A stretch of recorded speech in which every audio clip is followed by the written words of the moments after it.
जय हिंद दोस्तों, मैं आपका सेवक आकाश पालाशर एक बार फिर से आपकी सेवा में उपस्थित हूँ। और सर्वप्रथम विजय दिवस की समस्त देशवासियों को, जो दुनिया के किसी भी कोने में जहाँ भी हैं, सबको विजय दिवस की हार्दिक शुभकामनाएं और उन वीरों को नमन जिन्होंने देश के लिए अपना सर्वोच्च बलिदान दिया है। और आज की ये वीडियो में सिर्फ इसी के लिए बना है कि हम जान सके कि या एक फौजी की लाइफ में और एक सिविलियन की लाइफ में क्या डिफरेंस होता है। और एक सिविलियन भी आप जरूरी नहीं है देशभक्त इसके लिए फौज ज्वाइन की जाए या कोई सिक्योरिटी फोर्सेस, एयरफोर्स, नेवी या सशस्त्र सीमा बल, बीएसएफ या किसी भी सिक्योरिटी में की वर्दी पहनी जाए। बिना वर्दी के भी देश सेवा और देशभक्ति होती है। वो अपने दिल के अंदर जज्बा होता है सबका अपने देश के लिए। जिस मिट्टी में जन्म लिया है उस मिट्टी के लिए कि यार मैं कुछ करके जाऊं। जाना सबको है, मरना सबको है, सबको पता होता है, लेकिन इस सच्चाई से सब पीछा छुड़ाते हैं, बस पैसे के पीछे भागते हैं या जिंदगी चाहे कैसी। लेकिन जो मौत शहीद की होती है, शहादत जो होती है, उससे बढ़कर कुछ नहीं, कुछ भी। ये मेरा नजरिया है और सबका नजरिया अलग अलग होता है। तो इस बारे में आप क्या सोचते हैं वो आप कमेंट बॉक्स में बताइए।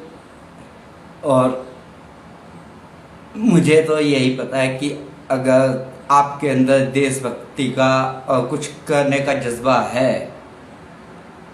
तो आपको सफलता ज़रूर मिलेगी।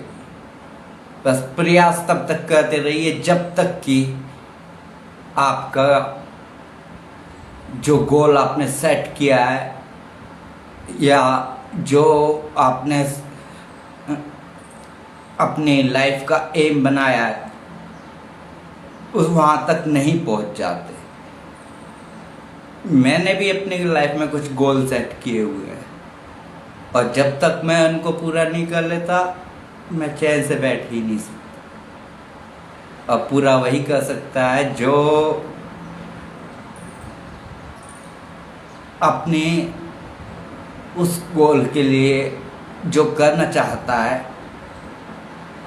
सिर्फ उसके दिमाग में वही होना चाहिए। और इसीलिए मैं हफ्ते में 1, 2 या 3 बार सोता हूँ, बाकी मैंने सोता ही नहीं। आज ही पूरी रात चली और अपने देश की जो 1999 में कारगिल में जो युद्ध हुआ था, लड़ाई हुई थी, उसके वीडियोस में देख रहा था और हर एक अपने रियल लाइफ हीरो को देख रहा था। जो मेरा रियल लाइफ हीरो है, रियल लाइफ हीरो अलग होते हैं। रियल लाइफ हीरो के पीछे तो दुनिया पर यह कोई जाता है या सेलिब्रिटी बन जाता है, बट रियल लाइफ हीरो वो हर एक वो शहीद, हर एक वो जवान जिसने अपने देश के लिए अपना सर्वोच्च बलिदान कर दिया, वो मेरा रियल लाइफ हीरो है। जिनमें से एक है परमवीर चक्र विजेता माननीय श्री योगेंद्र सिंह यादव जी, जिनके उस कारगिल युद्ध की उस विजय ऑपरेशन की, जिस लड़ाई को नाम दिया था विजय, ऑपरेशन विजय, उस ऑपरेशन विजय की आखिरी जो वो थी पोस्ट दुश्मनों की, टाइगर हिल, जो बहुत ऊपर टॉप पे जाके थी पोस्ट, तो इंडियन ही, बट एक पहले दोनों देशों के बीच में एक करार हुआ था कि भाई इस टाइम जब ज़्यादा बर्फ़ पड़ती है, इस टाइम से लेके इस टाइम तक हमारे सैनिक वापस आ जाएंगे, क्योंकि वहाँ बर्फ़ ही इतनी पड़ती है कि वहाँ जीना शायद मुमकिन, आम आदमी यहाँ से है जो यहाँ रह रहा है वो वहाँ नहीं रह सकता उस वक्त, उस ठंड, उस बर्फ़ में ना आ सकते हैं ना जा सकते हैं, सारे रास्ते बंद, बर्फ़ के ऊपर गाड़ी चलाएंगे तो स्लिप होगी, और दूसरी तरफ खाई होती है हज़ारों फीट गहरी। तो इसलिए तो ये कर रहा था कि जब ये बर्फ़ इतनी पड़ेगी तो दोनों देशों के सैनिक अपने वापस आ जाएंगे, और जैसे ही वो बर्फ़ कम होना शुरू होगी, रास्ता साफ होगा, वापस अपनी पोस्ट पर लग जाएंगे। लेकिन दुश्मनों ने चाल चली, और उस वक्त में इतने हमारे सैनिक वहाँ जाएं, उससे पहले हमारे ही बनाए हुए बंकरों में और बैठ गए, और अपना पूरा असला वगैरह लेके अलग अलग बंकर बना लिए। सारे बंकरों में अपने अपने उन्होंने टेंट वगैरह लगा, और अलग से भी लगाए, और सारा जो कुछ सामान हमारे देश का जो उनका खाने पीने का रिज़र्व वहाँ रहता है वो भी लिया, और अपना भी साथ में लेके आए। तो उनको तो सपोर्ट मिल रही थी पीछे से, और कौन सपोर्ट कर रहा है सबको पता है। तो खुद सबके सामने कि पाकिस्तान ने किया था, उसमें पाकिस्तानी आर्मी थी जिनको कि उस वक्त उन्होंने बताया था कि जिहादी है कुछ, जबकि कोई कुछ जिहादी नहीं थे, वो पूरी उनकी फोर्स थी। और हजारों की संख्या में थी, हजारों की संख्या में फोर्स नहीं होती है, ये जिहादी नहीं होते हैं, और ना ही उन पे इस तरह के हथियार होते जिस तरह के उनके पास डिप्लॉयड उन्होंने कर रखे थे ऊपर, जो वो ले गए थे। वो हथियार बिना, वो सिर्फ सेना के पास ही उपलब्ध होते हैं। तो जाहिर सी बात है सेना ही ऊपर ले गई है, और सारे सैनिक ही थे पाकिस्तानी, उनके आईडी कार्ड तक उनकी जेब से मिले। और इस बात को तब सब वो भी मानते हैं, खुल के मानते हैं। और उस मैं आपसे गुजारिश करूँगा कि इस वीडियो को ज़रूर पूरा देखें। आज तक मैंने कभी नहीं कहा अपने किसी भी वीडियो के लिए, लेकिन इस वीडियो के लिए मैं हाथ जोड़कर आपसे निम्रता के साथ विनती करता हूँ कि इस वीडियो को पूरा देखें और ज़्यादा से ज़्यादा शेयर करें,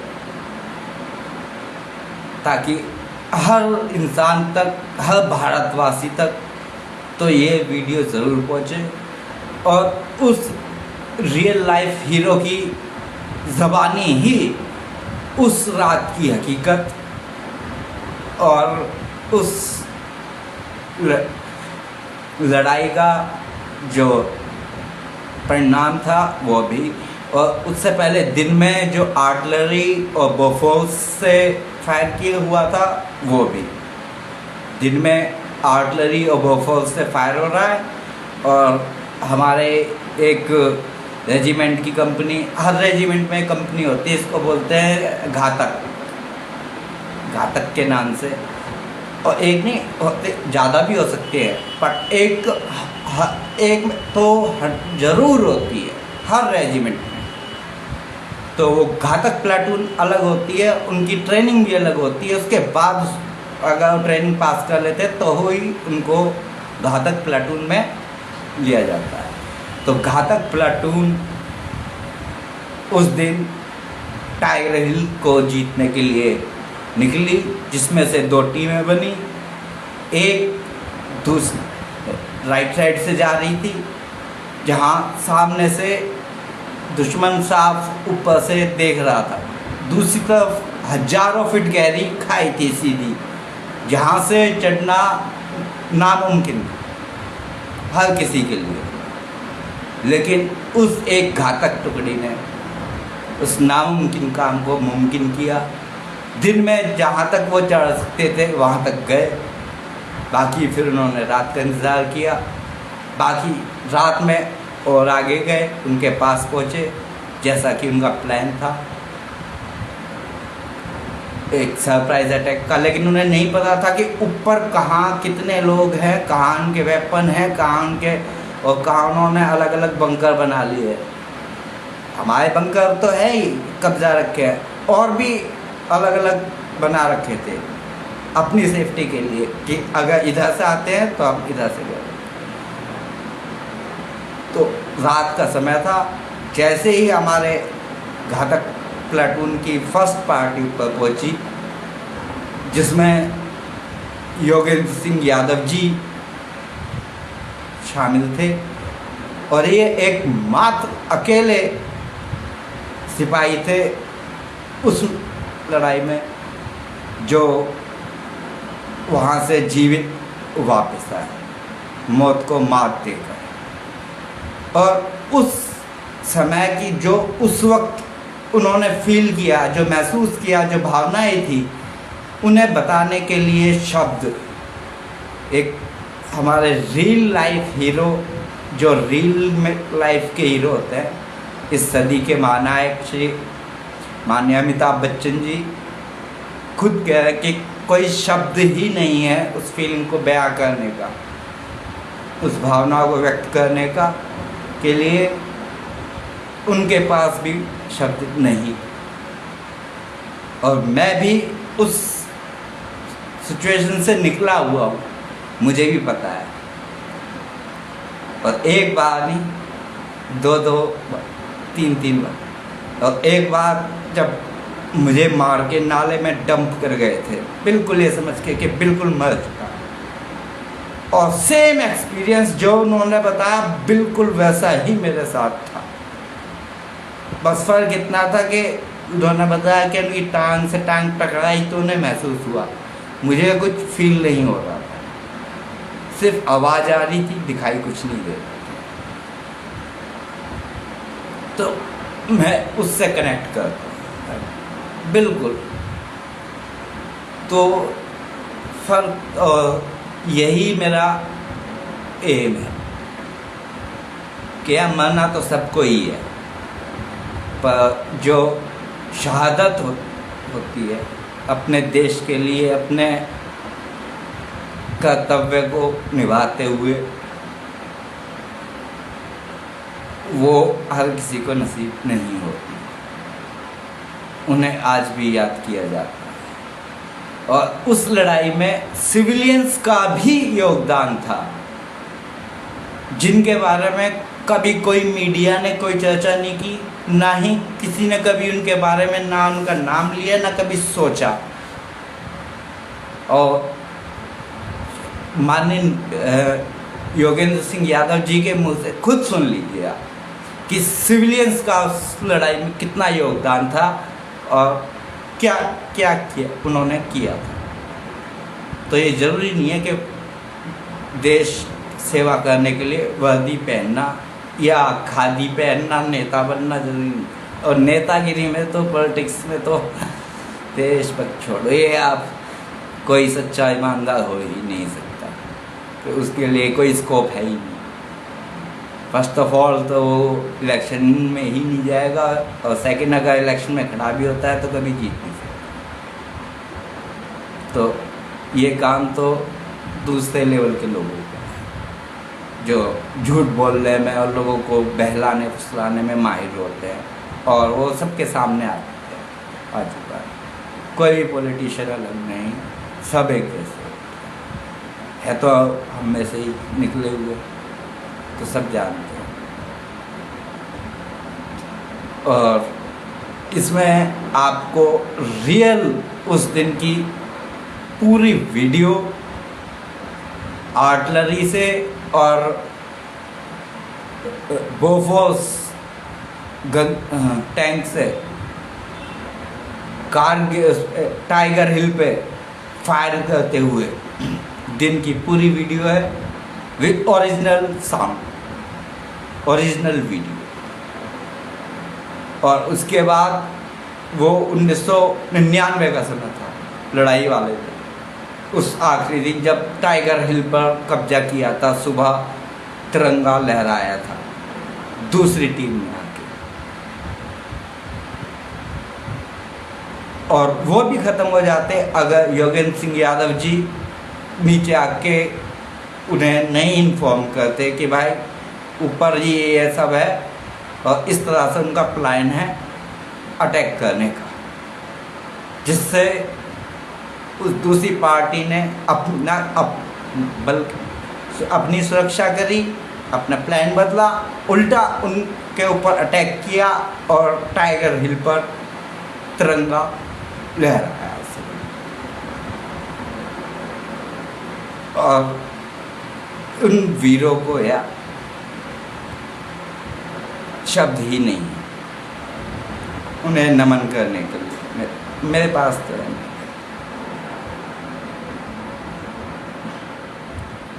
जब सोचते हैं, क्योंकि मैं भी उस पीरियड से निकला हूँ और एनसीसी में मैं भी रहा हूँ और बेस्ट कैडेट भी रहा हूँ।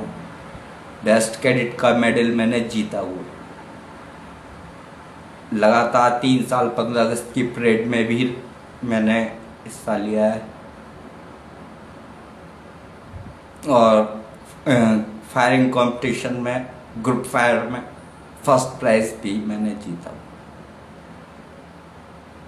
लेकिन 2 बार आर्मी का भी मैंने टेस्ट दिया था, लेकिन नहीं हो पाया।